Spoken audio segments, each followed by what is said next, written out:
ساڵانە کۆنفرانسی شێرپەنجە لە ئەمریکا بە لەژێر ناوی ئاسکۆ ساز دەکرێت کە گەورەترین کۆنفرانسە لە جیهاندا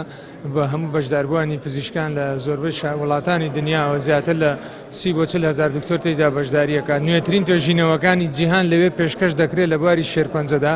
ئێمە بە ڕەزامەندی ئەمریکا و ئاسکۆ خۆی و توانیمانە ڕخسەتیان لێ وەرگین ئەم کۆنفرانسە بهێنینە کوردستانە ژێر چاودێری ئەوان ئەم کۆنفرانسە بەڕێوەبەرین بۆ پێشکەشکردنی نوێترین توێژینەوە زانستیەکان لە هەموو جیهان. ڕێژەی توشبان لە کوردستانە خۆشبەختانە لەژێر ڕێژەی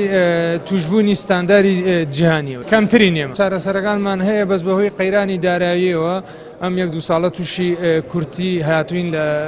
دابینکردنی دەرمانە بەس سندوقی کۆمەکی شێرپەنجە و بەڕێبەرایەتی تەندروستیەکانی شارەکانی کوردستان هەردەم لە هەوڵدان بۆ دابینکردنی بۆ زۆرترین بەشە دەرمان بۆ نەخۆشەکان.